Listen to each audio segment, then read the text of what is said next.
آج ہم اللہ کے نام سے سورہ نون کے درس کا آغاز کر رہے ہیں، جس کا دوسرا نام سورہ قلم بھی ہے۔ پہلے تو خیال یہ تھا کہ یہ دو رکوعوں پر مشتمل ہے، ایک ایک رکوع ایک ایک نشست میں ہم پڑھ کر دو نشستوں میں اس سورہ کا مطالعہ مکمل کر لیں گے، لیکن آج مجھے خیال آیا ہے کہ دو تمہیدی مضامین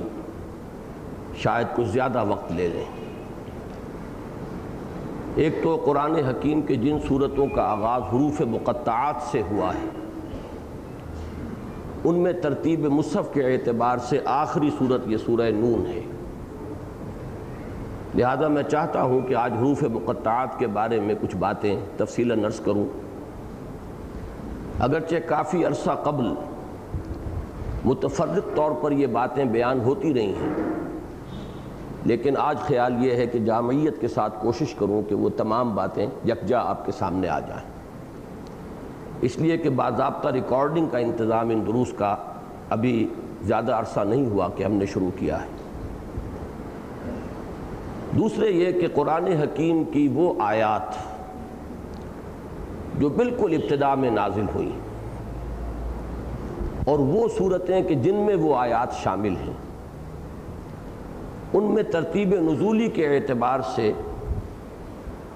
اور ان صورتوں کے مابین بعض مضامین کے قدر مشترک ہونے کے اعتبار سے بعض چیزیں اہمیت کی حامل ہیں، تو میں یہ چاہتا ہوں کہ ان کو ضمن میں بھی جو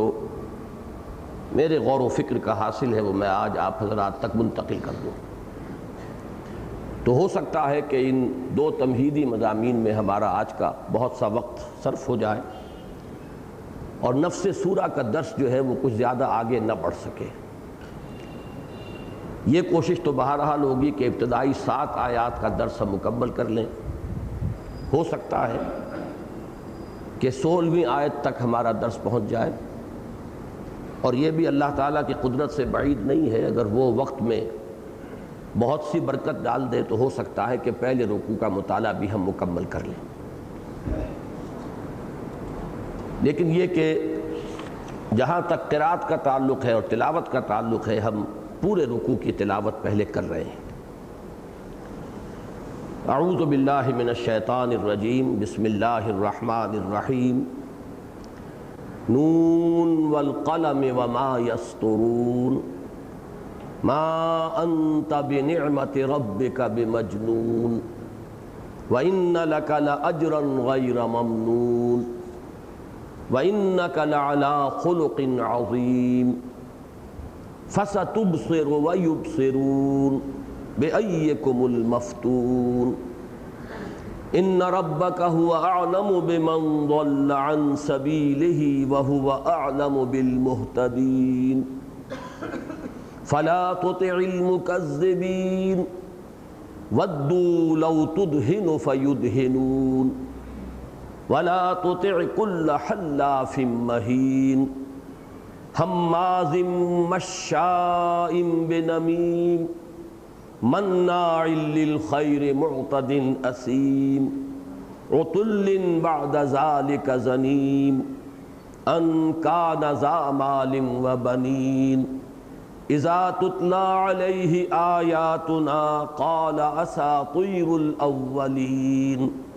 سنسمه على الخرطوم إنا بلوناهم كما بلونا أصحاب الجنة إذ أقسموا ليصرمنها مصبحين ولا يستثنون فطاف عليها طائف من ربك وهم نائمون فأصبحت كالصريم فتنادوا مصبحين أن اغدوا على حرثكم إن كنتم صارمين فانطلقوا وهم يتخافتون ألا يدخلنها اليوم عليكم مسكين وغدوا على حرد قادرين فلما رأوها قالوا إنا لضالون بل نحن محرومون قال اوسطهم الم اقل لكم لولا تسبحون قالوا سبحان ربنا انا كنا ظالمین فاقبل بعضهم على بعض يتلاومون قالوا يا ويلنا انا كنا طاغين عسى ربنا ان يبدلنا خيرا منها انا الى ربنا راغبون كذلك العذاب ولعذاب الآخرة أكبر لو كانوا يعلمون صدق اللہ العظیم. رب اشرح لي صدری ويسر لي امری واحلل عقدۃ من لسانی یفقہوا قولی. اللہم ربنا الہمنا رشدنا واعذنا من شرور انفسنا. اللہم ارنا الحق حقا وارزقنا اتباعہ وارنا الباطل باطلا وارزقنا اجتنابہ. اللہم وفقنا لما تحب وترضى. جیسا کہ میں نے عرض کیا اس سورہ مبارکہ کا ایک نام اس حرف کے حوالے سے ہے، حرف مقطع، جس سے اس کا آغاز ہو رہا ہے، یعنی سورہ نون. اور دوسرا نام اس قسم کے حوالے سے ہے والقلم، یعنی سورۃ القلم. اسی طرح یہ بات بھی میں نے عرض کی ہے کہ قرآن حکیم کی کچھ صورتیں جن کا آغاز حروف مقطعات سے ہوتا ہے، ان میں ترتیب مصحف کے اعتبار سے یہ آخری صورت ہے. اس موقع پر مناسب سمجھتا ہوں کہ حروف مقطعات کے بارے میں بعض باتیں عرض کر دوں. پہلی بات یہ کہ انہیں حروف مقطعات کیوں کہا جاتا ہے. قطع یقطع تقطیعا کے معنی ہے کسی شے کے ٹکڑے ٹکڑے کر دینا. چونکہ ان حروف کو پڑھا جاتا ہے علیحدہ علیحدہ، ٹکڑے ٹکڑے کر کے. الف لام میم، علم نہیں پڑھیں گے اس کو، بلکہ یہ کہ ہر حرف کو جدا جدا پڑھیں گے. کاف ہا یا عین صاد، ہر حرف علیحدہ علیحدہ. اس لیے انہیں حروف مقطعات کا نام دیا گیا ہے. عربی زبان کے حروف تہجی یا حروف الہجا جو ہیں ان کے بارے میں ایک اختلاف ہے. وہ 29 ہیں یا 28 ہیں. اگر الف اور حمزہ کو ایک حرف مانا جائے تو 28 بنیں گے، انہیں علیحدہ علیحدہ شمار کیا جائے تو 29 ہے. اس کے حوالے سے یہ بات آسانی سے یاد رکھی جا سکتی ہے کہ قرآن حکیم کی 114 صورتوں میں سے 29 صورتیں ہیں جن کے آغاز میں حروف مقطعات آئے. اور دوسری بات یہ کہ 14 حروف ہیں کہ جو ان میں استعمال ہوئے ہیں. 29 کا نصف 14.5 بنے گا. ظاہر بات ہے کہ وہ 14 یا 15 ہوتے، لیکن چونکہ ایک رائے یہ بھی ہے کہ کل تعداد 28 ہے تو ہم کہہ سکتے ہیں کہ نصف تعداد ان کی مستعمل ہوئی ہے. پھر ان میں سے کچھ صورتیں ہیں جن میں ایک ایک حرف آیا، کچھ میں 2 کچھ میں 3 کچھ میں 4 کچھ میں 5. 3 صورتوں کا آغاز ایک ایک حرف سے ہوا، سورہ نون، سورہ قاف، سورہ صاد. 9 صورتوں کا آغاز جو ہے وہ 2 حروف سے ہوا ہے. 6 صورتیں وہ ہیں جن کے آغاز میں حامیم 2 حرف آئے، ایک یاسین، ایک طاسین، ایک طٰہٰ. 13 صورتیں وہ ہیں جن کے آغاز میں 3 حروف آئے. ان میں 6 صورتیں وہ ہیں جو الف لام میم سے شروع ہوتی ہیں. 2 بالکل آغاز میں ہیں، سورہ بقرہ، سورہ آل عمران. اور پھر 4 آتی ہیں 20ویں پارے کے آخر میں اور 21ویں پارے کے شروع میں، سورہ عنکبوت، سورہ روم، سورہ لقمان، سورہ سجدہ. 5 صورتیں وہ ہیں کہ جو الف لام را سے شروع ہوتی ہیں. یہ آپ کے علم میں ہے، سورہ یونس، سورہ ہود، سورہ یوسف، پھر سورہ ابراہیم، سورہ حجر. اور 2 صورتیں سورہ شعراء اور سورہ قصص طاسیم میم سے. یہ 13 صورتیں. 4 حروف سے شروع ہونے والی 2 صورتیں ہیں، الف لام میم را سورہ رعد، الف لام میم صاد سورہ اعراف. 5 حروف سے شروع ہونے والی بھی 2 ہی صورتیں ہیں، سورہ مریم، کاف ہا یا عین صاد، اور سورہ شورى حامیم عین سین قاف. چوتھی بات ان کے بارے میں یہ نوٹ کر لیجئے، یہ صرف یوں سمجھیے کہ اعداد و شمار ہیں، آبزرویشنز ہیں، مشاہدات ہیں، ان کے معنی اور مفہوم سے کوئی براہ راست تعلق نظر نہیں آتا، لیکن یہ ہے کہ غور و فکر کے لیے انسان کے سامنے اگر یہ اعداد و شمار موجود رہیں تو اس سے پھر راستے کھلتے ہیں۔ جو تختی ہے حروف الہجا کی، اس کے ابتدائی حصے میں سے بہت کم حروف لیے گئے۔ الف، اس کے بعد با نہیں، تا نہیں، سا نہیں، جیم نہیں، پھر ہا آئے گا، پھر خا نہیں، دال نہیں، زال نہیں، پھر را آئے گا۔ لیکن اس کے بالکل برعکس یہ کہ آخری حصے میں اکثر و بیشتر حروف جو ہیں ان میں شامل ہیں۔ قاف، کاف، لام، میم، نون، یہ تمام حروف ان میں آئے ہیں۔ واو نہیں ہے، اس کے بعد ہا بھی ہے اور یا بھی ہے۔ تیسری دلچسپ بات یہ ہے کہ یہ درمیان میں جو حروف ہیں عربی تختی میں، حروف الہجا میں، وہ اکثر جوڑوں کی شکل میں ہیں، جن میں سے ایک حرف بغیر نقطے کے ہے اور ایک حرف نقطے والا ہے۔ دال، زال، پھر را، زا۔ ان میں سے دال، زال میں سے تو کوئی استعمال نہیں ہوا ہے ان میں، لیکن بقیہ جوڑوں میں آپ دیکھیں گے کہ نقطے والا حرف استعمال نہیں ہوا ہے، بغیر نقطے والا استعمال ہوا۔ را ہے، زا نہیں ہے، سین ہے، شین نہیں ہے، صاد ہے، ضاد نہیں ہے، طا ہے، ظا نہیں ہے، عین ہے، غین نہیں۔ بس یہ یوں سمجھیے کہ اعداد و شمار ہیں، آبزرویشنز ہیں، مشاہدات ہیں۔ ایک ان کے بارے میں یہ بات بھی دلچسپ ہے کہ ان میں سے کس کو آیت قرار دیا گیا، کس کو نہیں۔ اور یہ معاملہ بھی جیسے کہ ایک اصطلاح میں نے ترتیب مصحف کے اعتبار سے بار بار آپ کے سامنے رکھی ہے اس مضمون کے ضمن میں، کہ یہ تمام امور توقیفی ہیں، یعنی کوئی قاعدہ کلیہ ایسا نہیں ہے، وہ صرف و نحو کا ہو یا اور کسی منطق کا اصول ہو، کہ اس کے حوالے سے ان باتوں تک کوئی شخص از خود رسائی حاصل کر سکے، بلکہ وہ باتیں کہ جو موقوف ہیں اس پر کہ ہمیں حضور سے معلوم ہوئی، اور کوئی ہمارے پاس اس کے لیے کوئی ضابطہ، کوئی قانون، کوئی دلیل، کوئی منطق کا اصول، کوئی صرف و نحو کا اصول نہیں ہے، ان امور کو ہم کہتے ہیں امور توقیفیہ، یعنی موقوف ہے ان کا علم نبی اکرم صلی اللہ علیہ وسلم کے بتانے پر۔ انہی میں سے یہ بات بھی ہے کہ ان میں سے کن کو آیت شمار کیا گیا، کن کو نہیں۔ ایک بات تو بہت واضح ہے اور اس میں کچھ اصول بھی کار فرما نظر آتا ہے کہ ایک ایک حرف جو ہے، جیسے نون، صاد اور قاف، انہیں آیت شمار نہیں کیا گیا۔ دو دو حروف جو ہیں اکثر و بیشتر آیات شمار کیے گئے سوائے طا، سین کے۔ اب کیا وجہ ہے یہ ہم نہیں جانتے، واللہ عالم۔ ہو سکتا ہے ان حقائق کو سامنے رکھے غور کریں تو کبھی کسی کے سامنے کوئی نقطہ آ جائے۔ اسی طرح عجیب بات یہ ہے کہ تین تین حروف میں الف لام میم جن صورتوں میں آیا وہ ایک ایک پوری آیت شمار ہوئی۔ الف لام را کو آیت شمار نہیں کیا گیا، یہاں تک کہ چوتھا حرف بھی شامل ہو گیا، الف لام میم را، اس سیریز میں آیا ہے چونکہ سورہ رعد، سورہ یونس، ہود، یوسف، پھر رعد، ابراہیم اور ہجر، اسے بھی آیت شمار نہیں کیا گیا۔ باقی تا، سین، میم یہ بھی آیات ہیں۔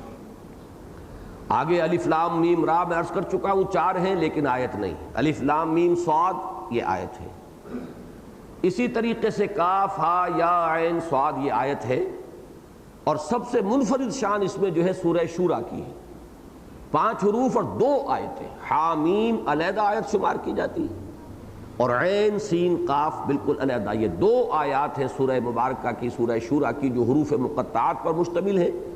اور اس وصف کے اعتبار سے سورہ شورى جو ہے پورے قرآن حکیم میں منفرد ہے۔ جہاں تک ان حروف مقطعات کے مفہوم کا تعلق ہے، چند باتیں تو بالکل متفق علیہ ہیں۔ نمبر 1 یہ کہ معلوم یہ ہوتا ہے کہ یہ جس دور میں قرآن نازل ہوا، اس دور کے جو معروف اسالیب تھے ان میں یہ بھی ایک معروف اسلوب تھا، اس لیے کہ کوئی اعتراض نقل نہیں ہوا۔ قرآن مجید نے اپنی فصاحت اور بلاغت کو چیلنج کے طور پر پیش کیا ہے، تو اگر یہ اسلوب معروف نہ ہوتا تو اعتراض ہوتا کہ یہ ان حروف کے کیا معنی ہے، یہ محمل کلام ہے، معاذ اللہ یہ بات کہی جا سکتی تھی، لیکن کسی نے ان پر اعتراض نہیں کیا۔ تو اس سے معلوم یہ ہوا کہ یہ اسلوب معروف تھا۔ لیکن جس طریقے سے کسی نے اعتراض نہیں کیا اسی کا دوسرا پہلو یہ ہے کہ کسی صحابی نے سوال بھی نہیں کیا، لہذا ہمارے پاس کوئی مرفوع قول موجود نہیں ہے کہ خود محمد الرسول اللہ صلی اللہ علیہ وسلم نے ان کا کوئی مفہوم بیان کیا ہو۔ اگر یہ بات ہوتی تو اس کے بعد کسی قیل و قال کی گنجائش نہیں تھی، وہی اس کا مفہوم معین کیا جاتا۔ البتہ کچھ قیاسات مختلف محققین نے کیے ہیں، ان میں سے مثلا سب سے پہلا قیاس جو ہے وہ حضرت عبداللہ ابن عباس رضی اللہ تعالی عنہما کا ہے۔ وہ چونکہ صحابی ہیں، ان کا مقام اور مرتبہ بھی تفسیر قرآن میں یہ ہے کہ انہیں اولین مفسر کہا جا سکتا ہے صحابہ میں۔ پھر ان کے لیے حضور کی دعا ہے اللہم فقہہ فی الدین وعلمہ التاویل، اے اللہ اسے دین کا فہم عطا فرما اور قرآن مجید کی تعویل و تفسیر کا علم عطا فرما۔ یہی وجہ ہے انہیں پھر خطاب ملا ہے حبر الامہ، امت کے سب سے بڑے عالم۔ انہوں نے یہ بات ظاہر کی کہ یہ جملوں کے مخفف کی حیثیت رکھتے ہیں۔ الف لام میم مثلا یہ ایک جملہ ہے، انا اللہ اعلم، انا کا الف لیا گیا یعنی پہلے لفظ کا پہلا حرف، درمیانی لفظ کا درمیانی حرف، لام اعلموں کا اللہ کا، اور آخری حرف عالموں کا آخری لفظ کا آخری حرف میم، انا اللہ اعلم الف لام میم۔ لیکن یہ کہ یہ چیز چونکہ ایک خالص قیاس ہے، اس پر کوئی دلیل ان کے پاس بھی نہیں تھی، ایک ذوقی سی شے ہے، تو امت نے اسے قبول نہیں کیا ہے۔ صرف یہ کہ نقل ہو جاتا ہے کہ ایک رائے یہ ہے الف لام میم را ان اللہ اعلم و ارا۔ اب یہ کہ یہ ایک دوسرا ان کے اندر جو ہے ایک مفہوم انہوں نے لیا ہے واللہ اعلم۔ ایک بات مولانا اصلاحی صاحب نے بھی بیان کی ہے، شد و مد کے ساتھ انہوں نے تو اذعان کے ساتھ اور یقین کے ساتھ کہی ہے، بعض سابق ہمارے محققین نے بھی کہی ہے، اور جب اس پر غور کریں تو جزوی طور پر وہ صحیح بھی نظر آتی ہے کہ یہ صورتوں کے نام ہیں۔ یہ جزوی طور پر اس لیے صحیح ہے کہ یہ سورہ نون، سورہ قاف کا تو کوئی اور نام ہے بھی نہیں، سورہ نون کا تو پھر بھی سورہ قلم دوسرا نام ہے، سورہ صاد۔ لیکن یہ کہ جب آپ تجزیہ کریں گے تو معلوم ہوگا کہ جو تو ایک ایک صورت میں کوئی حرف آئے ہیں تو وہ تو ان کے نام بن سکتے ہیں، لیکن 6 صورتوں کے تو ایک نام نہیں ہو سکتے۔ الف لام میم ان میں سے صرف ایک صورت ہے جس کو الف لام میم السجدہ کہا گیا ہے، باقی سورہ بقرہ، سورہ آل عمران، سورہ عنکبوت، سورہ روم، سورہ لقمان، ان میں سے کسی کا نام سورہ الف لام میم نہیں ہے۔ اسی طرح الف لام را سے 5 صورتیں شروع ہو رہی ہیں، تو ظاہر بات ہے کہ یہ بس ایک جزوی سی بات ہے، اور اس کی صرف یہی سبب جو ہے اس کا قرار دیا جا سکتا ہے کہ چونکہ قرآن مجید کی صورتوں کے نام محض بطور علامت ہیں، ان میں معنویت کو بہت کم اتفاقاً کہیں دخل ہو جائے تو ہو جائے، ورنہ اصول یہی ہے کہ یہ محض بطور علامت ہے۔ سورہ بقرہ یعنی وہ آیت، وہ سورت جس میں ایک مقام پر وہ گائے کے ذبح کا واقعہ بھی آیا ہے، سورہ آل عمران جس میں ایک جگہ پر آل عمران کا ذکر آیا ہے۔ اس کے علاوہ یہ نہیں کہ یہ گائے کے موضوع پر کوئی صورت ہے یا آل عمران کی تاریخ بیان کی جا رہی ہے سورہ مبارکہ میں، تو اس اعتبار سے یہ کہ جہاں سہولت سے علامت یہ بن گئی سورہ قاف، سورہ صاد، تو اتفاقاً یہ نام قرار پا گئے ہیں، لیکن یہ کہ ان حروف کے مفہوم کو یہ قرار دینا متعین طور پر کہ یہ نام ہے، یہ بات درست معلوم نہیں ہوتی۔ البتہ ایک تیسری بات جو مولانا کے استاذ مولانا حمید الدین فراہی رحمۃ اللہ علیہ نے فرمائی ہے، اس میں بڑی گہرائی ہے۔ ان کا کہنا یہ ہے کہ بعض زبانیں ایسی ہیں دنیا کی کہ جن کے جو الفابیٹس ہیں، حروف ہجا، وہ مختلف اشیاء کی شکلوں سے ماخوذ ہیں۔ چینی زبان بھی ایسی ہے، اسی طرح ان کا فرمانا ہے کہ عبرانی زبان کے بھی جو حروف تھے وہ اشیاء کی صورتوں سے ماخوذ تھے۔ مثلا یہ کہ الف وہ لکھتے تھے گائے کے سر کے مانند، یہ الف تھا۔ با کو گھر کے طور پر، جیسے گھر میں 4 دیواری ہوتی تھی، چھت کا رواج تو بہت بعد میں آیا ہے، پہلے تو گھر یہی ہوتے تھے کہ صرف ایک 4 دیواری کہہ لیں یا ایک باڑا سا ہے، تو با جو ہے بیت کہتے بھی گھر کو ہیں۔ یہ الفا بیٹا بیت، یہ وہیں سے چلے ہوئے یہ تمام کے تمام الفاظ ہیں، تو یہ بیت ہے، گھر کے معنی میں آتا ہے۔ اسی طرح جیم جو ہے وہ اونٹ کے سر کے مشابہ، وہ جو اس کی گھنڈی بنتی ہے تو یہ جیمل ہے، جیمل جمل اونٹ. اسی طریقے سے طا جو ہے توئے جسے ہم کہتے ہیں اردو میں، یہ سانپ کے مانند لکھی جاتی ہے. جیسے کہ سانپ کا ایک پھن کھڑا ہو اور پھر وہ نیچے کنڈلی ماری ہوئی ہو تو وہ اس سے یہ شکل جو ہے ماخوذ ہے. اب انہوں نے اشارات کیے ہیں کہ جن صورتوں میں حضرت موسیٰ علیہ السلام کا ذکر ہے خصوصیت کے ساتھ، اور جن میں وہ اژدہا کا اور سانپ بن جانے والا معجزہ جو ان کا ذکر ہے، ان میں آپ دیکھیں گے تا ہا تا سین تا سیم میم. تا جو ہے وہ ان میں حرف مشترک کے طور پر ملے گا. تو یہ کچھ اشارات ہیں، اور اس میں چونکہ اس سورہ مبارکہ کا خاص طور پر تعلق جو ہے اس تیسری جو بھی ایک تعبیر ہے اس سے جڑ جاتا ہے. یہ خصوصیت کے ساتھ اس کی مثال بنتی ہے کہ نون جو ہے، نون کہتے بھی مچھلی کو ہے، لکھا بھی جاتا ہے مچھلی کے مانند. کبھی آپ نے مصوری میں بھی دیکھا ہو کہ مچھلی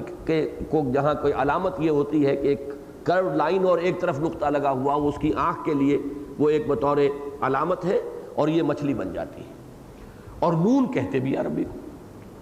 جیسے ہمارے ہاں یہ پنجابی میں نون نمک کو کہتے ہیں اور وہ نون سے شروع ہوتا ہے، تو اب وہ جو ایک استعمال ہو گیا ہے اس لفظ کا، اسی طریقے سے وہاں بھی اب یہ سورہ مبارکہ جو شروع ہوئی ہے نون سے، اور اس کے خاتمے میں ذکر آیا ہے صاحب الحوت ولا تکن کصاحب الحوت. صاحب الحوت حضرت یونس علیہ السلام جو مچھلی کے پیٹ میں رہے، اور انہی کے لیے سورہ انبیاء کی آیت نمبر 87 میں ذنون کا لفظ بھی آیا، مچھلی والا ذنون اور صاحب الحوت. تو صاحب الحوت کے نام سے اور ان کے تذکرے پر یہ سورہ مبارکہ ختم ہوگی. ان کی مثال دی گئی ہے حضور کو کہ ان کی طرح آپ جلدی سے کام نہ لیں، عجلت سے کام نہ لیں، بلکہ یہ کہ صبر کیجئے، اپنے رب کے حکم کا انتظار کیجئے. فاصبر لحکم ربک ولا تکن کصاحب الحوت. اور صاحب الحوت کو ذنون قرار دیا گیا ہے سورہ انبیاء میں، اور سورہ نون سے سورہ مبارکہ کا آغاز ہو رہا ہے. تو جیسے وہ تا کا جو ہے ان کا حوالہ وہ بھی کچھ معقول معلوم ہوتا ہے کہ ان صورتوں میں یہ حرف تا آیا ہے جن میں حضرت موسیٰ علیہ السلام کا ذکر جو ہے تفصیل کے ساتھ آیا، تو وہ بات جو ہے یہاں کچھ زیادہ ہی اپلیکیبل، زیادہ ہی منطبق معلوم ہوتی ہے. بہرحال اس سب کے بعد جو اصل خلاصہ ہے وہ جان لیجئے، اس پر تقریباً اجماع ہے کہ حتمی اور یقینی کوئی معنی اس کے ہمیں معلوم نہیں ان حروف مقطعات کے. یہ قیاسات ہیں، اندازے ہیں، کچھ ذوقی باتیں ہیں، کچھ چیزیں جزوی طور پر ان میں سے صحیح بھی قرار پاتی ہیں، لیکن یہ کہ حتمی طور پر ان کے معنی کو ہم نہیں جانتے. یہ راز ہے اللہ کے اور اس کے رسول کے مابین، واللہ اعلم. اور وہ جو حضرت ابن عباس کا قول ہے انا اللہ عالم، یہ گویا کہ یہ اس کے اعتبار سے مطابقت رکھتی ہے یہ بات کہ ان حروف مقطعات کا علم اللہ کے کو حاصل ہے یقیناً، اور محمد رسول اللہ صلی اللہ علیہ وسلم کو حاصل ہے. اسی لیے بعض حضرات نے سمجھانے کے لیے انہیں کوڈ ورڈز کہا ہے کہ جیسے جو خفیہ پیغام رسانی ہوتی ہے اس میں پھر کچھ کوڈ ورڈز ہوتے ہیں جنہیں اور کوئی نہیں جانتا، اور وہی در حقیقت علامت بن جاتے ہیں، دلیل بن جاتے ہیں کہ یہ صحیح سورس سے یہ کوڈ، یہ پیغام جو ہے وصول ہو رہا ہے. تو یہ بھی ان کو قرار دیا گیا ہے جدید دور میں، واللہ اعلم. تو حروف مقطعات کے بارے میں تو مجھے یہی عرض کرنا تھا. اب دوسرا مضمون قرآن حکیم میں ترتیب نزولی کے اعتبار سے، اس میں بھی یہ بات میں عرض کر دوں کہ اس میں قیاسات بھی ہیں، بہت سی چیزیں ہمارے پاس مدلل بھی ہیں، ان کی بنیادیں بھی ہیں، لیکن کوئی حتمی اور یقینی بات ہم ترتیب نزولی کے بارے میں نہیں جانتے. البتہ چند باتیں جو ہے وہ مجمع علیہ ہیں، ان پر اجماع ہے، ان پر اتفاق ہے، متفق علیہ. نمبر ایک یہ کہ پہلی وحی وہ 5 آیات ہے کہ جن سے سورہ علق کا آغاز ہوتا ہے. اقرأ بسم ربک الذی خلق خلق الانسان من علق اقرأ وربک الاکرم الذی علم بالقلم علم الانسان ما لم یعلم. اگرچہ حضرت جابر رضی اللہ تعالیٰ عنہ سے ایک روایت میں ایک مغالطہ سامنے آ جاتا ہے کہ الفاظ بظاہر ایسے ہیں کہ گویا کہ ان کی رائے یہ تھی کہ پہلی وحی سورہ مدثر کی ابتدائی 7 آیات ہیں، لیکن اسی روایت کے اندر اس کے اندر داخلی شہادت موجود ہے کہ جس سے یہ ثابت ہو جاتا ہے کہ یہ وہاں پر مراد نہیں ہے. الفاظ اگرچہ اس معنی کے حامل ہیں، اس لیے کہ اس روایت میں بھی سورہ مدثر کی 7 آیات کی شان نزول میں جو واقعہ بیان ہوا ہے اس میں یہ الفاظ موجود ہیں کہ میں نے جب آسمان کی طرف سر اٹھایا تو میں نے دیکھا کہ وہی فرشتہ جو میرے پاس حرا میں آیا تھا اب افق پر ہے، اور پورا افق جو ہے اس سے بھر گیا ہے۔ تو معلوم ہوا کہ وہ حرا کی پہلی ملاقات کا ذکر اس میں موجود ہے، اور روایات سے یہ معلوم ہوتا ہے کہ وہ پہلی ملاقات جو حضرت جبرائیل سے ہوئی ہے اس میں وہ آیات نازل ہوئی۔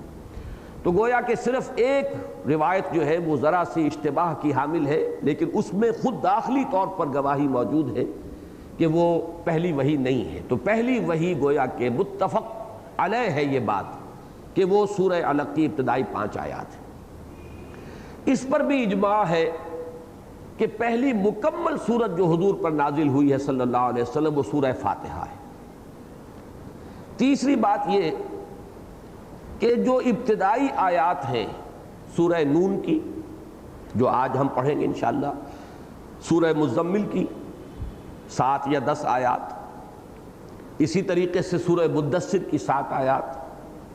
اسی طرح سورۃ اللہب، یہ بھی بالکل ابتدائی دور کی آیات ہیں۔ سورہ لہب مکمل اور باقی یہ آیات، یہ چیزیں بھی مجمع ہیں۔ البتہ یہ کہ ان میں ترتیب کیا ہے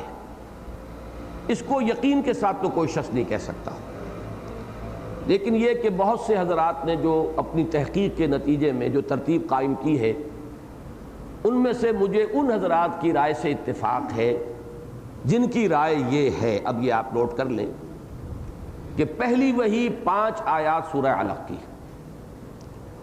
دوسری وحی 7 آیات سورہ نون یا سورہ قلم کی جو آج ہمیں پڑھنی ہے،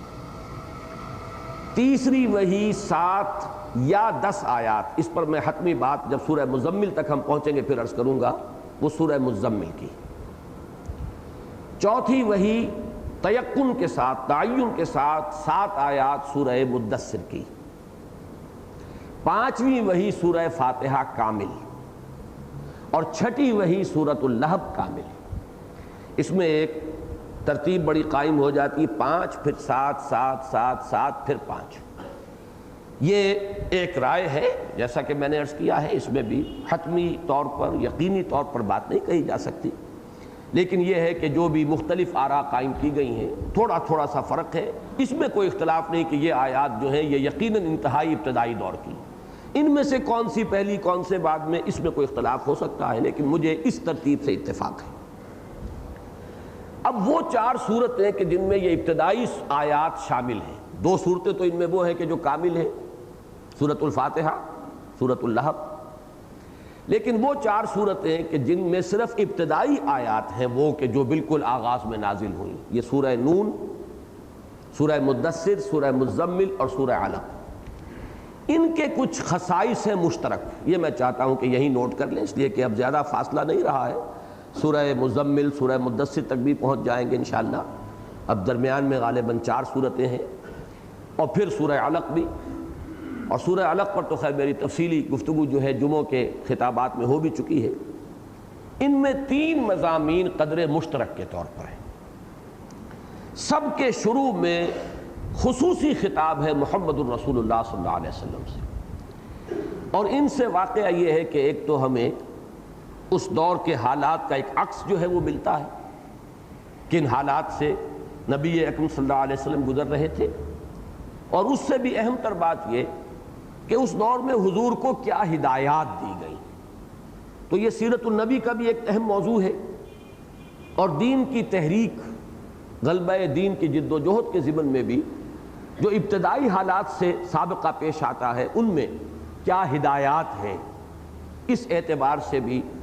یہ فواتح ہم انہیں کہیں گے، یعنی افتتاحی آیات سورہ نون کی یا سورہ قلم جس کا دوسرا نام ہے، سورہ مزمل کی، سورہ مدثر کی اور سورہ علق کی فواتح جو ہیں افتتاحی آیات، ان کی خصوصی اہمیت اس اعتبار سے۔ دوسرا جو مضمون ان میں قدر مشترک کے طور پر ہے وہ ہے آخرت، معاد کا مضمون، لیکن عجیب ترتیب ہے، سورہ علق میں معاد کا فلسفہ بیان ہوا ہے، آخرت پر ایمان کیوں ضروری ہے، انسان کے اس دنیا میں رویے اور طرز عمل کو درست رکھنے کے لیے ایک ہی شے ہے اور وہ ہے ایمان بالآخرہ۔ کلا ان الانسان لیطغی انسان میں طغیانی سرکشی کا مادہ موجود ہے اور انسان دست درازی کرتا ہے، اپنے حدود سے تجاوز کرتا ہے، اس لیے کرتا ہے کہ پکڑ نہیں ہے، فوری طور پر کوئی سرزنش نہیں ہے، کوئی سزا نہیں ہے۔ الراہ استغنا، اگر جھوٹ بولتے ہی اگر کوئی چھالا پڑ جاتا زبان پر تو پھر دوسری مرتبہ جھوٹ بولتے ہوئے آدمی 10 دفعہ سوچتا، لیکن کچھ نہیں ہوتا۔ لہٰذا اب اس کو صحیح رخ پر قائم رکھنے کے لیے، صحیح روش پر قائم رکھنے کے لیے ایک ہی چیز ہے، ان الی ربک الرجع، کہ تیرے رب کی طرف لوٹنا ہے، جانا ہے۔ اگر اس کا استحضار رہے گا، اس کا خوف رہے گا تو آدمی تیر کی طرح سیدھا رہے گا۔ تو فلسفہ آخرت ہے جو اس میں بیان ہوا۔ سورہ نون میں ایک بڑی سادہ اور پیاری تمثیل کے انداز میں بتایا ہے کہ جب استحضار اللہ کا اور آخرت کا نہیں رہتا انسان کے ذہن اور قلب میں تو کس طرح وہ سنک کرتا ہے، گرتا ہے، اخلاقی اعتبار سے گراوٹ میں اور پستی میں مبتلا ہوتا ہے۔ یہ گویا کہ مضمون وہی جو سورہ علق میں آیا ہے، اصولی اعتبار سے اسی مضمون کو، اسی فلسفے کو ایک تمثیل کے پیرائے میں سورہ نون میں بیان کیا گیا ہے۔ یہ جو پہلے رکوع کی آیات 17 تا 33 ہیں، یہ اس تمثیل پر مشتمل ہے۔ سورہ مزمل اور مدثر میں ہم یہ دیکھتے ہیں کہ قیامت کے دن کا نقشہ، اس کی دہشت، اور پھر جہنم کے عذاب کی کچھ جھلک ہے جو دکھائی گئی۔ یہ گویا کہ خطابی انداز میں، اذعانی انداز میں، خبریہ انداز میں۔ مثلاً یہ کہ سورہ مدثر میں 3 آیات بڑی لرزا دینے والی ہیں۔ فَإِذَا نُقِرَ فِي النَّاقُورِ فَذَلِكَ يَوْمَئِذٍ يَوْمٌ عَسِيرٌ عَلَى الْكَافِرِينَ غَيْرُ يَسِيرٌ۔ یہ جو اس کے اندر تاثر ہے، اسی کو سورہ مزمل میں کہا گیا ہے، یَوْمًا يَجْعَلُ الْوِلْدَانَ شِيبًا السَّمَاءُ مُنْفَطِرٌ بِهِ كَانَ وَعْدُهُ مَفْعُولًا۔ اسی طرح آگے چل کر سورہ مدثر میں فرمایا، سَأُصْلِيهِ سَقَرَ وَمَا أَدْرَاكَ مَا سَقَرُ لَا تُبْقِي وَلَا تَذَرُ لَوَّاحَةٌ لِلْبَشَرِ عَلَيْهَا 19۔ اور سورہ مزمل کے اندر إِنَّ لَدَيْنَا أَنْكَالًا وَجَحِيمًا وَطَعَامًا ذَا غُصَّةٍ وَعَذَابًا أَلِيمًا۔ اب یہ انداز جو ہے، یہ میں نے چاروں صورتوں کا صرف اجمالی تذکرہ کر دیا۔ پہلے حصے میں ہر صورت کے اندر آپ کو حضور سے خصوصی خطاب ملے گا، واحد کے صیغے سے خطاب ہے، اور ایک داعی کی حیثیت سے اور فرائض نبوت کے جو ابتدائی مراحل اور مسائل تھے ان کے اعتبار سے ان کی بڑی اہمیت ہے۔ تو عملاً کسی بھی اسلامی دعوت اور اسلامی تحریک میں جو بھی لوگ شامل ہوں، ان کے لیے ابتدائی مسائل اور حالات جن سے وہ دوچار ہوتے ہیں ان کے اعتبار سے بڑا عملی سبق ہے۔ ثانیاً آخرت کا تصور، اور وہ دونوں اعتبارات سے فلسفہ اس کا 3 آیات میں سورہ علق میں آ گیا، اسی کی تمثیل کے پیرائے میں مزید وضاحت سورہ نون میں ہو گئی،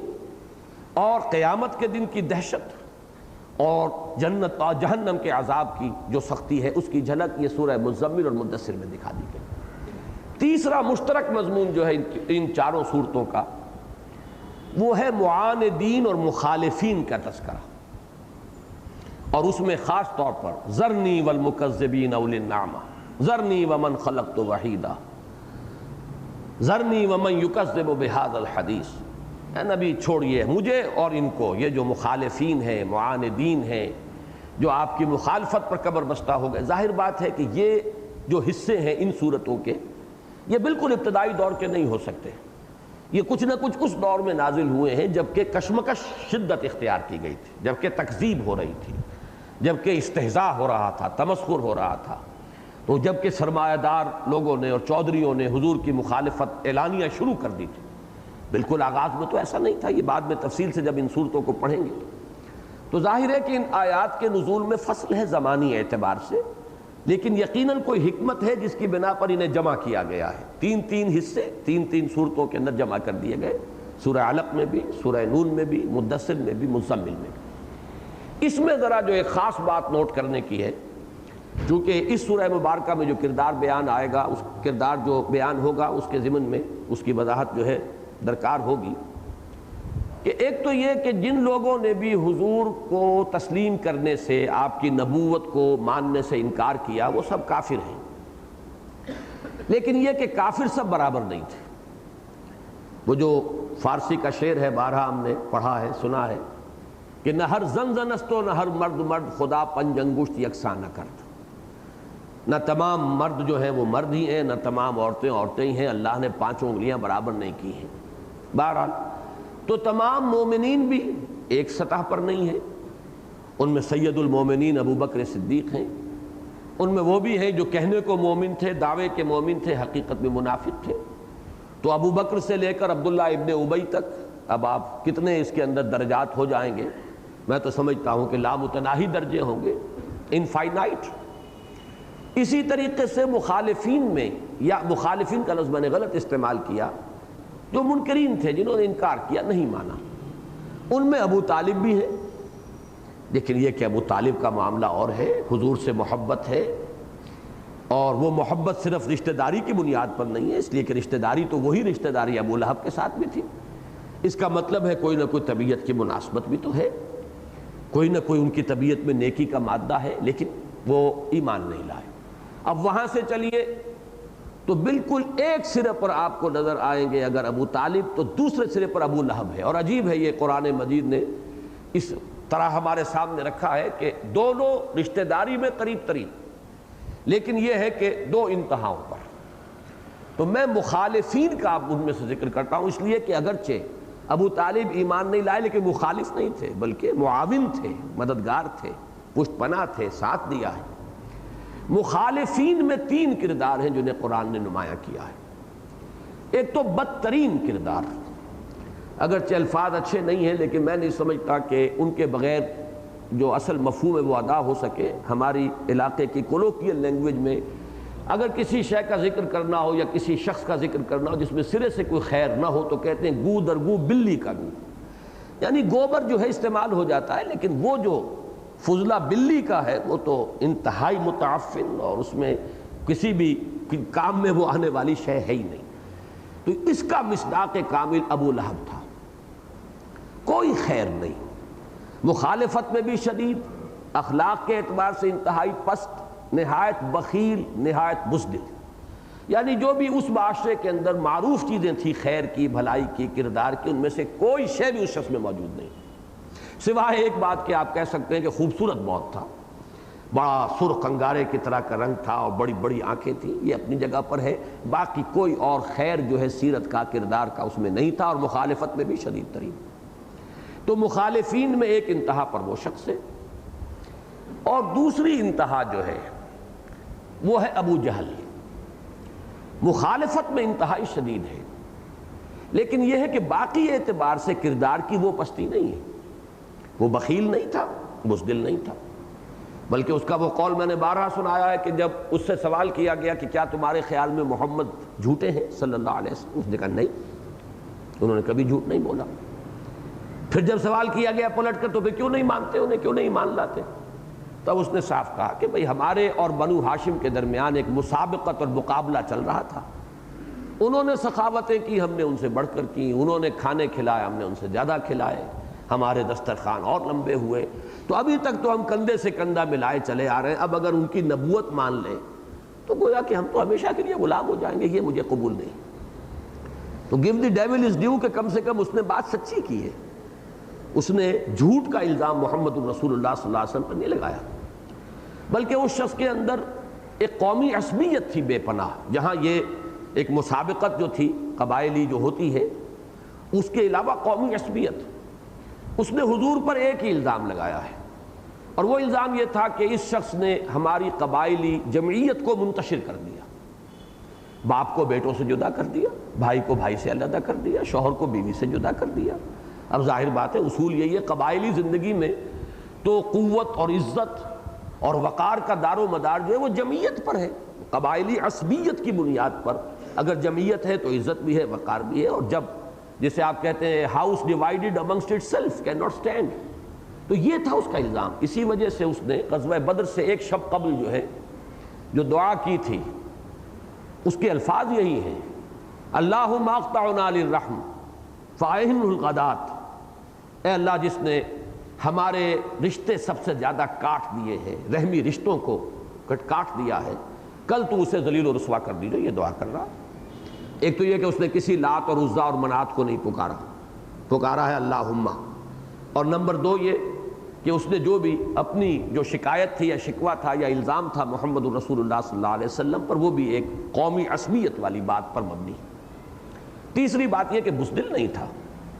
بلکہ اس نے اپنے معبودان باطل کے لیے یا نظریہ باطلہ کے لیے گردن کٹوا دی، اور کٹوائی بھی اس شان سے کہ جب گردن کاٹی جا رہی تھی تو جو جان ابھی رمق باقی تھی اس میں اس کے منہ سے جو الفاظ نکلے وہ یہ کہ ذرا نیچے سے گردن کاٹنا، تاکہ جب نیزے پر چڑھاؤ تو معلوم ہو سردار کی گردن ہے، اونچی گردن ہے۔ اب یہ کردار جو ہے وہ یہ جب ہم پڑھیں گے سورہ علق تو میں تفصیل سے عرض کروں گا کہ یہ ایسا کردار ہے، بلکہ میں ایک جملہ ابھی عرض کر دوں کہ ان اعتبارات سے حضرت عمر ایمان لانے سے قبل، اور یہ بھی عمرو اس کا نام ہے، عمرو ابن ہشام، ابو جہل جو ہے عمرو ابن ہشام اور وہ ہے عمر ابن الخطاب، ایمان لانے سے قبل حضرت عمر کی بالکل مساوی شخصیتیں ہیں، کردار، مزاج، افتاد طبع، نسلی برتری کا احساس، قبائلی عصبیت، پھر یہ کہ حضور کی دشمنی، وہ بھی قتل کرنے کے ارادے سے آئے تھے، یہ تمام چیزیں بالکل مشترک، پھر یہ کہ بہادری، شجاعت، یہ سب تمام چیزیں مشترک ہیں۔ اور یہی وجہ ہے، ثبوت اس کا یہ ہے، بعض لوگوں کو میری یہ بات بہت ناپسند ہوتی ہے، لیکن یہ کہ اللہ کا شکر ہے کہ میرے پاس تو ثبوت موجود ہے حضور کے قول کا۔ حضور نے ان دونوں کو پیش کیا تھا اللہ کے سامنے کہ پروردگار عمر ابن الخطاب اور عمرو ابن ہشام میں سے کسی ایک کو تو ضرور میری جھولی میں ڈال دے۔ یعنی یہ وہ لوگ ہوتے ہیں کہ جو اگر باطل پر ہیں تو بھی کھلم کھلا مخالفت ہے، برملا مخالفت ہے، سامنے کا وار ہے،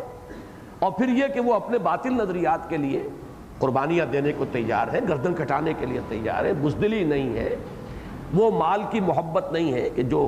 ہر دور میں ہر معاشرے میں ایک برائی سمجھی گئی ہے۔ تو یہ چیزیں جو ہیں اس اعتبار سے وہ ہم وزن شخصیتیں تھیں۔ یہ بات دوسری ہے، اللہ نے عمر بن الخطاب کو چن لیا اور وہ اب عمر فاروق بن گئے رضی اللہ تعالیٰ عنہ، یہ مردود و مقہور ہوا۔ یہ دوسری بات ہے کہ کوئی نہ کوئی فرق تو ہوگا، اللہ تعالیٰ نے کس کو چنا، کیوں چنا، لیکن اور وہ ہوگا وہ شے جو اللہ کے علم میں ہے۔ لیکن یقیناً حضور نے جب دونوں کو پیش کیا ہے کہ ان میں سے ایک ضرور مجھے دے دے، تو گویا کہ ثابت ہو جاتا ہے کہ بہت سے اعتبارات سے، اگر تمام اعتبارات سے نہ صحیح، بہت سے اعتبارات سے یقیناً یہ ہم وزن شخصیتیں تھیں، ان میں کوئی نہ کوئی چیزیں جو ہے مشترک اور مشابہ تھیں۔ تیسرا کردار وہ ہے جس پر اللہ کا غضب سب سے زیادہ بھڑکا ہے۔ یہ کردار نوٹ کر لیجئے، یہ کفر کا منافق کردار ہے۔ جس طرح جو قانونی دائرے میں اسلام کے آ گئے تھے لیکن منافق تھے، اللہ تعالیٰ کا غضب ان پر بہت بھڑکتا ہے۔ ان المنافقین فی الدرک الاسفل من النار، یہ آگ کے سب سے نچلے طبقے میں ہوں گے۔ یہ اللہ کا یہ غضب ہے کہ جو بھڑک رہا ہے۔ قول و عمل کا تضاد، کہہ کچھ رہے کر کچھ رہے۔ لما تقولون ما لا تفعلون کبر مقتا عند اللہ ان تقولوا ما لا تفعلون۔ اسی طریقے سے یہ لفظ شاید آج پہلی مرتبہ آپ سن رہے ہو کہ جیسے منافقین ادھر تھے ویسے منافق ادھر بھی تھے۔ وہ منافق کون تھے؟ جن کو ایمان اچھا تو لگتا تھا، بات صحیح بھی معلوم ہوتی تھی، چاہتے تھے کہ پیش قدمی کریں، قبول کر لیں، لیکن مصلحتیں، چودراہٹیں، دولت، سرداری، یہ آڑے آتی تھی، اس کی وجہ سے رک گئے، اور پھر کوشش یہ کرتے رہے۔ اب ظاہر بات ہے کہ ایسا شخص جو ہے وہ کوشش کرے گا کوئی مصالحت ہو جائے، کوئی مداہنت کی روش آ جائے، کچھ گیو اینڈ ٹیک ہو جائے، کچھ لے دے کر سودا ہو جائے۔ یہ ہم جس مصیبت میں مبتلا ہو گئے ہیں، یا ادھر یا ادھر، اس طرح کی بات نہ رہے۔ جیسے کہ وہ منافقین جو تھے دائرہ اسلام میں قانونی طور پر، وہ بھی یہ کہتے تھے کہ ہم تو مصلحون ہیں۔ جب ان سے کہا جاتا تھا کہ لا تفسدوا فی الارض قالوا انما نحن مصلحون، ہم تو اصلاح کرنے والے، میں لڑائی جھگڑے کا کیا فائدہ ہے، صلح ہونی چاہیے۔ اگر آپ گڑ دے کر کسی کو مار سکیں تو خامخواہ ضرور زہر دینا ہے۔ اب یہ میں ان کی ترجمانی کرتے ہوئے باتیں کہہ رہا ہوں، اس لیے کہ اصل بات کیا تھی کہ وہ یکسو نہیں ہو پاتے تھے۔ ان کو وہ مذبذبین بین ذالک لا الہ ہؤلاء ولا الہ ہؤلاء، کچھ پتہ نہیں تھا، پتہ نہیں جیت ان کی ہو جائے، پتہ نہیں ان کی ہو جائے، تو ہم اپنی سارے انڈے جو ہیں ایک باسکٹ میں تو نہ ڈالیں، اس لیے کچھ ادھر بھی، کچھ گڈ آفیسز ادھر بھی برقرار رکھے، کچھ ادھر بھی برقرار رکھے، دیکھیں اونٹ کس کروٹ بیٹھتا۔ تو یہ جو کیفیت تھی متربصین، یہ متربصین کفر میں بھی تھے، اور ان کے لیے مشکل پڑ گئی تھی کہ ایک طرف اب ان کے جو کفار تھے وہ انہیں کھینچ رہے تھے، دوسری طرف وہ دعوت حق انہیں کچھ کھینچتی تھی اپنی طرف۔ اس میں جو کردار ہے کہ پھر جو ہار گیا، نہیں آ سکا ادھر، اگر یہ ادھر آ جاتا تب بھی منافق ہی ہوتا، لیکن وہ اس پالے کو بھی پار نہیں کر سکا بلکہ محروم رہ گیا۔ یہ کردار ہے ولید ابن مغیرہ کا سب سے نمایاں۔ اگرچہ انہی میں ایک اعتبار سے جو عتبہ ابن ربیعہ ہے ان کو بھی شامل کیا جا سکتا ہے، صلح جو قسم کے لوگ، دنگا فساد نہ ہو، معاملات کو دیکھو، ابھی چھوڑو حالات کو دیکھو، تیل کی دار دیکھو، لیکن یہ کہ ان میں یہ چونکہ بہت سرمایہ دار تھا، بڑا چودھری تھا، بہت صاحب جائیداد تھا، اس کی طائف میں بھی جائیداد تھی، مکے میں بھی جائیداد تھی، دولت کے انبار تھے، تو یہ شخص مؤثر بہت تھا اس معاشرے کے اندر۔ اس اعتبار سے سورہ مدثر میں تو تعین کے ساتھ اسی کا ذکر ہوا ہے، سورہ علق میں ابو جہل کا ذکر، سورہ لہب جو بدترین تھا اس پر پوری صورت آ گئی، سورۃ اللہب، ابو لہب کے بارے میں، سورہ علق میں ابو جہل، اور یہ جو شخص ہے یہ سورہ مدثر میں تو تعین کے ساتھ اسی کا ذکر ہے، اس میں کوئی اختلاف نہیں۔ ذرنی ومن خلقت وحیدا وجعلت له مالا ممدودا وبنین شہودا، یہ جو ہے الی الآخر۔ اس سورہ مبارکہ کے بارے میں کچھ اختلاف ہے، اس لیے کہ یہاں جمع کا صیغہ اختیار کیا گیا ہے،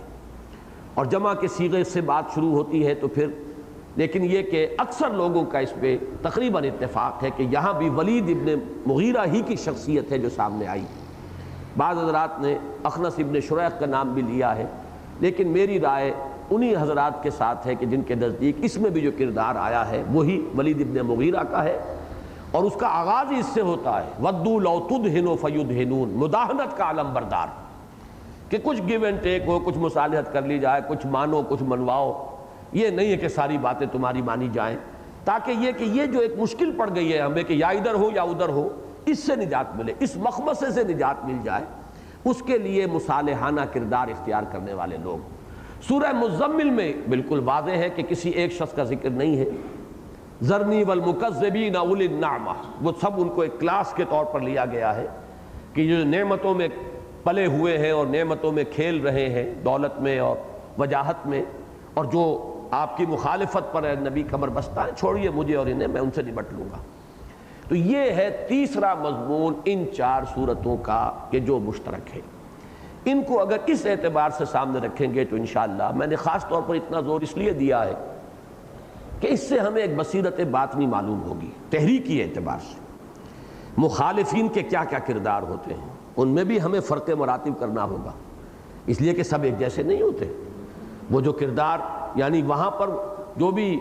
انکار کرنے والے تھے، جنہوں نے تسلیم نہیں کیا حضور کی نبوت اور رسالت کا اقرار نہیں کیا، کم سے کم ان میں ابو طالب کو بھی شمار کرنا پڑے گا، باقی مخالفین میں تو ظاہر بات ہے ابو طالب نہیں ہے، تو ابو لہب کا کردار بھی ہے، ابو جہل کا کردار بھی ہے، اور ولید ابن مغیرہ کا کردار بھی ہے۔ یہ تین کردار آپ کو ہمیشہ ملیں گے مخالفین کے اندر۔ پھر ان کے بارے میں کس کس کے بارے میں کیا انداز بیان ہے، قرآن مجید کا اسلوب کیا ہے، اس سے ہمیں ایک گہرائی ملے گی باطنی بصیرت کے اندر۔ اور ابتدائی حصہ تو جیسا کہ میں نے عرض کیا ہے وہ بہت ہی اہم ہے کہ ابتدائی دور میں جو مسائل اور حالات ہوتے ہیں ان میں رہنمائی جو ہے وہ ہمیں اس سے ملے گی۔ تیسری حقیقت یہ سامنے آتی ہے کہ دعوت اسلامی میں اصل ایمفیسس جو ہے وہ آخرت پر، انذار آخرہ، ایمان بالآخرہ، یہ ہے کہ جس سے اگر بات شروع ہوگی تو وہ صحیح رخ پر ہوگی، اور اگر یہ نہیں ہے تو پھر یہ کہ وہ صحیح رخ پر بات نہیں ہوگی، چاہے اس کے اندر کوئی خیر کا پہلو موجود ہو۔ اب ان تمہیدی باتوں کے بعد اب آئیے ہم شروع کرتے ہیں۔ نون والقلم وما یسطرون، نون اور قسم ہے قلم کی اور اس کی کہ جو کچھ وہ لکھتے ہیں۔ یہاں پر قلم سے مراد کیا ہے، اس میں نے جو بھی اس وقت کچھ کوشش کی کہ میں مختلف اقوال کو جمع کروں تو تین بڑے بڑے قول ہمارے سامنے آتے ہیں۔ ایک تو بعض روایات کی بنا پر جن کا ابھی میں تذکرہ کروں گا، ایک خیال یہ ہے کہ اس سے مراد ہے وہ قلم جس نے تمام تقدیریں اور مقادیر لکھ دی تھی اس کائنات کی تخلیق سے قبل، اس لیے کہ اس کے لیے روایات آتی ہیں۔ ایک روایت تو حضرت عبداللہ ابن عمر سے ہے رضی اللہ تعالی عنہما مرفوعاً ہے، حضور کا قول ہے جو حضرت عبداللہ ابن عمر رضی اللہ تعالی عنہما بیان کر رہے ہیں، نقل فرما رہے ہیں۔ پھر یہ کہ راوی پھر اس کو یعنی امام مسلم رحمہ اللہ نے روایت کیا ہے، اس اعتبار سے اس کا پایا ثقہ ہے، اور وہ یہ ہے کہ آسمان اور زمین کی تخلیق سے 50,000 سال قبل اللہ نے مخلوقات کی تقدیریں یعنی اندازے لکھ دیے تھے، اور اس وقت اس کا عرش پانی پر تھا۔ اب یہ چونکہ متشابہات میں سے شمار ہوگا، اس کے مضمون کو ہم نہیں لیں گے، لیکن ایک مضمون لے لیجئے کہ یقیناً علم خداوندی میں، جیسا کہ میں نے سورہ ملک کے حوالے سے بھی عرض کیا تھا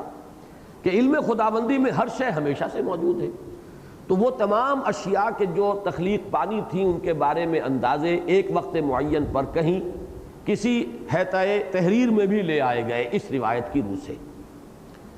دوسری روایت ہے، اسے امام ترمذی نے روایت کیا ہے،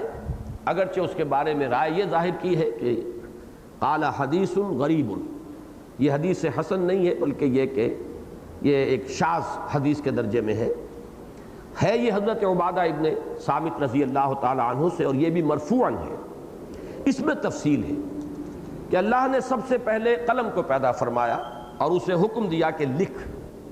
قلم نے سوال کیا کیا لکھوں؟ ارشاد ہوا تقدیر کو لکھ دے، چنانچہ ہر وہ چیز لکھ دی گئی جو گزر گئی ہے یا آنے والی ہے۔ اب ظاہر بات ہے جن حضرات کا زیادہ ذوق جو ہے وہ روایات پر مبنی تفسیر کرنا ہے تو وہ اسی کو نقل کرتے ہیں، اور یہ ہمارے ان دو روایات کی روح سے قلم پھر وہ قرار پایا۔ اب اس قلم کو ہم نہیں جان سکتے وہ کیسا قلم تھا، اب بعض حضرات نے اس کے بارے میں فرمایا وہ نور کا قلم تھا اور وہ آسمان سے زمین تک تھا، یہ تو وہ تمام جو بھی اپنے ایک ذوقی باتیں ہیں۔ جو مرفوعاً چیزیں نقل کی گئی ہیں وہ یہی دو ہیں جو میں نے عرض کر دی، ان میں سے بھی ایک حدیث صحیح ہے، صحیح مسلم میں موجود ہے، ایک حدیث غریب ہے جسے امام ترمذی نے روایت کیا۔ ایک دوسری رائے جو ہے وہ جدید جو ہمارا ذوق ہے تفسیر کا عام،